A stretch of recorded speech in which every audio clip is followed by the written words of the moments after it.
Hello everyone.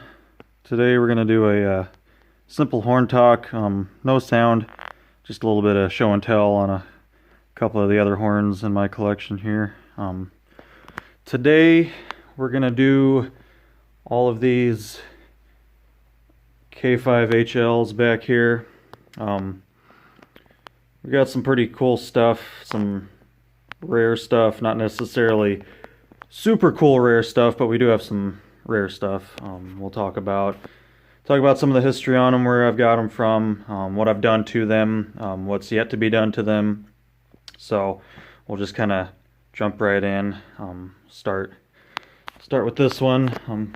I'll bring these out to the center here. So this, as I'm sure you can tell, is a former CSX horn. It's a regular K5HL. It's got the newer back caps, the Nathan Air chime, back to the big bubble and the wide font. It is, let's see if I can get a good view on it here. It's 109K, and you can actually read the company printing on the tag underneath the paint. They got a very light coat of paint covering that. This is a shop pickup. From what I heard, this horn was removed because they were removing the hoods from the top of the locomotive and doing a bunch of work internally. Not sure why they never put this back on. I think it ended up getting a brand new horn, but I was able to find it on the shelf back there and pick it up, so it's kind of the history. I think it came from, well, I know it came from a Gevo. I can't remember the number off the top of my head right now. I'd have to go back and look at some pictures, but it is from a Gevo. It's in fairly good condition. It did not come with the debris covers, the shower cap style debris covers on there. I put those on. Those were an eBay purchase, and I wanted to keep this horn really nice. It's in very good condition internally, and you can even see paint wise. You can see reflections in it. There are some chips. It did see some road time. I don't know exactly how much time it saw, but inside it was very very clean still. Some pitting had started though, but I did what I could to clean up, and one of these days I'm gonna actually go back in and fine-tune this horn a little bit. It's a couple of the bells are a little too tight on the inside, so I'm gonna put some thinner cushion rings in, and then probably do another deep cleaning on the inside, make sure everything's really clean, ready to go. So we might do another internal video on this. It is raised letter, of course. Got the one, and I am sorry, this is very dark paint, so it's hard to really see everything there. It's got the number 1 bell, the 1L, a standard 3. Underneath here you got the 2 bell, and then of course the standard 4 bell.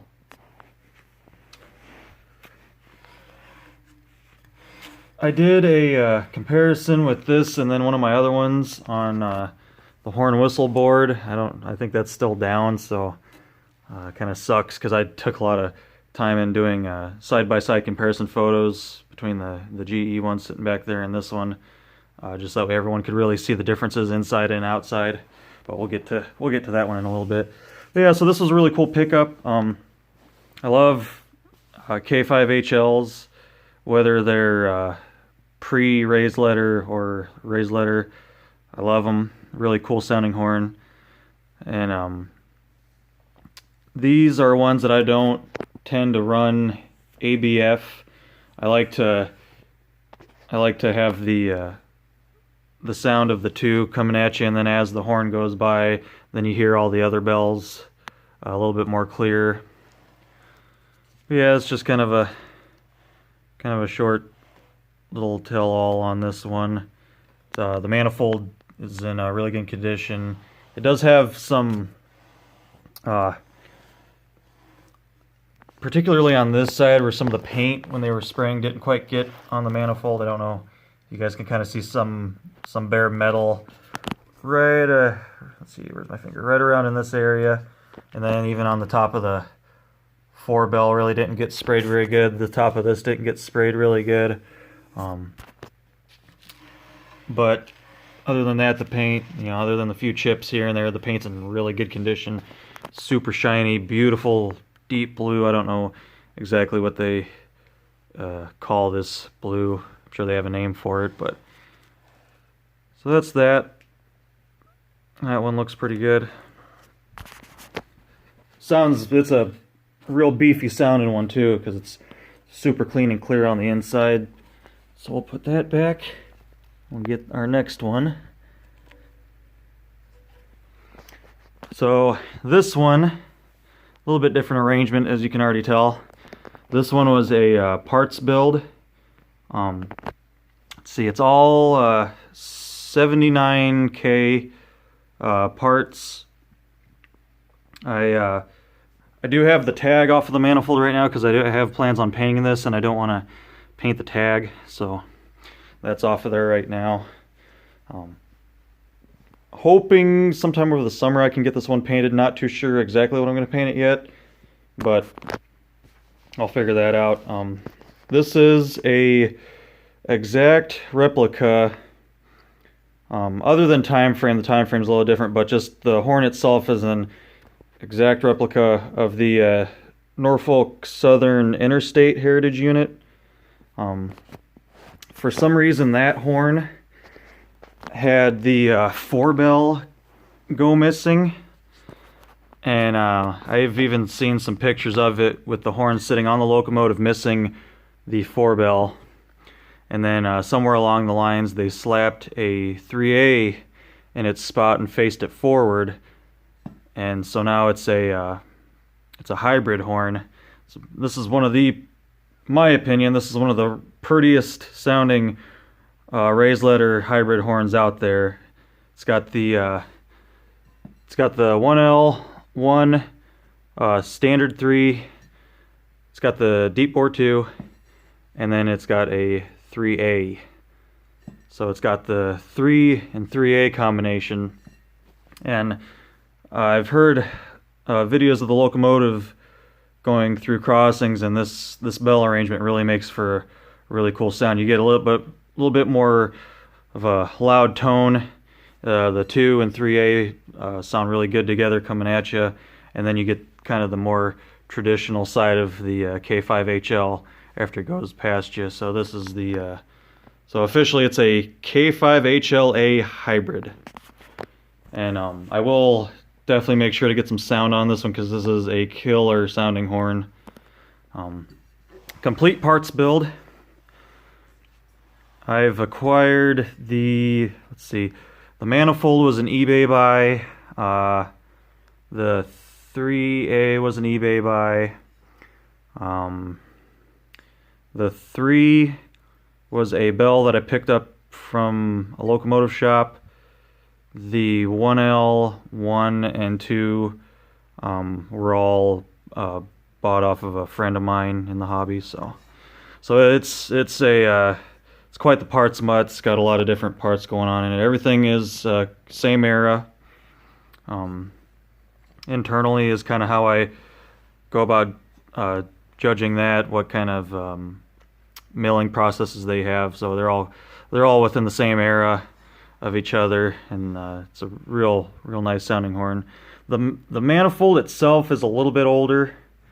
I think it was a 33K manifold, and that I kind of, this is really the only spare high manifold that I had, so that ended up being the donor manifold for this particular horn. But yeah, not not really too much to tell on it other than just where I got the parts and what parts it actually has and why it is in this arrangement. So this one's going to be a really cool one. I've been debating on whether to do my own idea for a paint job or kind of do a interstate related like tan gray and orange type deal, but whatever I end up doing, it'll look really good. It's fully unpainted, so whenever I do figure it out and the weather gets better, then I can start painting her up and show you guys all that, and then I'll get some really good sound of this one because it's like I said, it's a super pretty horn. Everything blends together really well in this arrangement, which is really cool. You wouldn't think that a 3 and 3A blend together really well, but they actually really do. So it's a really cool horn. So that's that one. Set that back. And we'll come over to this one. This one's kind of a dark one, so we'll bring it out here. So this is a former BNSF first gen K5HL. When I got this was also a shop find. This horn was retired, had a like 2 or 3 bells had broken diaphragms in them, and the 2-piece 1L had been replaced with a raised letter 1L, and this was one of my earlier horns, so I didn't really know a whole lot about why the 1L was raised letter, but everything else was not raised letter. And then once I finally figured out what it was, I ended up tracking down a 2-piece 1L from a friend of mine and replaced it, so that way it's back in its original form. Still has the original tag on it. I tried to save as much as I could, didn't really work out very well. It is 46K tag number. We do now have the 2-piece 1L on there. It's got, like I said, other than the 2-piece 1L, all these bells are original to the horn itself. It's got a unmarked one. I'll try and show you guys. Doesn't say 1 on it anywhere. It's got a standard 4-bell. I can get it to focus.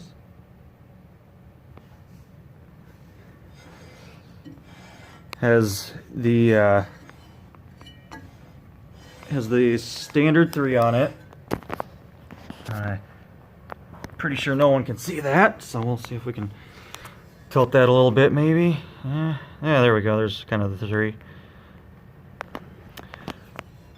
And then the non deep bore too, because this is way before they started doing that. So it does have all new hardware on it, all new stainless steel bolts. Redid the insides, or I cleaned them up, cleaned the internals up really good, cleaned the power chambers, nozzle rings, and all that stuff. Cleaned it up really good. Put all new diaphragms, new cushion rings. Even ended up putting a couple other new parts in it. The diffuser rings as well are new. So she sounds beautiful. Has that very classic early K5HL tone to it. Absolutely gorgeous horn. It is it came off of a Gevo. No idea what number. It was just something that I found sitting on a shelf in the shop. They couldn't remember what unit it came off of. So all I know is it came off of one of the earlier Gevos that was painted in the Heritage 3, because it is black. I would have loved finding a Heritage 2 painted one, because these look really nice in that green. But I'm gonna keep the original paint on it. I'm not gonna worry about trying to backdate it or anything, because I mean, this is how it was. It was put on a locomotive that was painted in the Heritage 3 scheme, so Like I said, other than that two-piece 1L, everything's original. So we're just gonna leave her as is. I'll make sure and get some sound on this one too for you guys, because this is just has that really nice tone that the early K5HLs did. So that's that one. We'll put her back. And then we'll come to the odd duck back here. The what I call the GE5HL, because it's technically not a K-horn, even though it's heavily copied after a K-horn. We'll get that out here and kind of go over some stuff on it. Now, I've never seen one of these before, and when I did find it, I was really surprised, because I didn't even know at the time that GE was building their own version of the K5HL. And when I first put air to it, it sounded terrible. The manufacturing on this was it's okay in some areas. In some areas it was not very good. The nozzle rings are a lot different, and same thing with the bore depths are a lot different than its counterpart over there. Like I said, I really wish the horn whistle board was still up and going, because I did a really good in-depth picture shoot on both of these internally to see the differences. But so yeah, it's this one was quite a shocker when I found it. This is once again a shop find. They didn't really know much about it, just that it came off of a GE Chivo, clearly. But the fact that it never been painted, so it must have been replaced at some point. Like I said, I don't really have a whole lot of history on this one. Just found it and it was pretty cool. So, the back caps, they just have the GE logo on them. Every single back cap has it. It does have the same vent holes that the K-horn back caps do. Same bell numbering too. So down here we've got the 2 bell, and it doesn't have anything on the other side. It's just the GE emblem on one side, and then the letter or the number of the bell on the same side. It's got a standard 3 bell.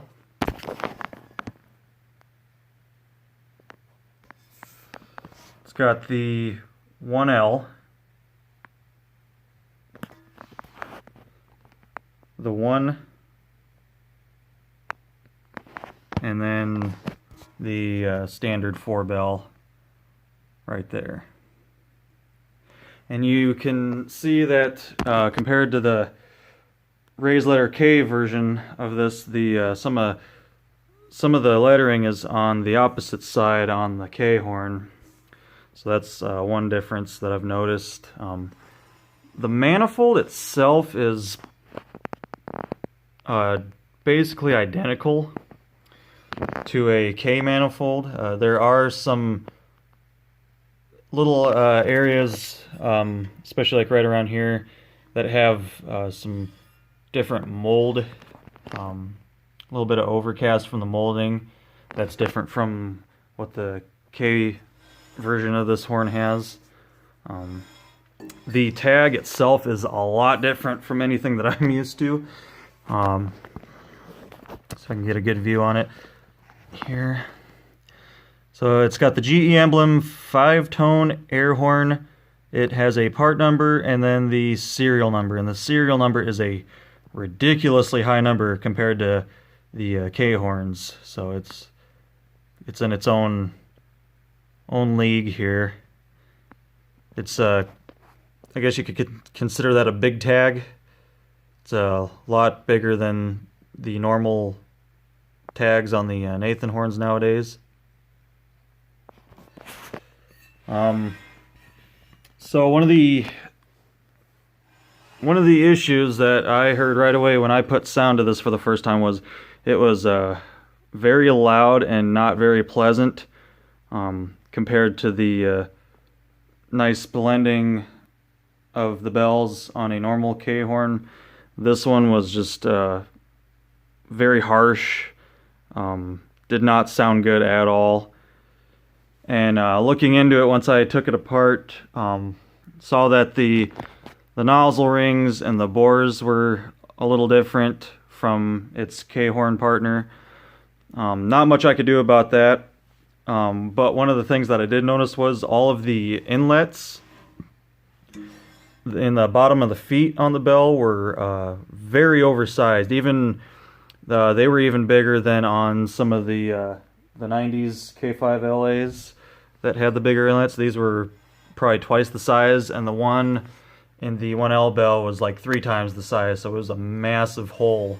So these bells were getting a lot of air, and there's just way too much air coming through for anything to sound good.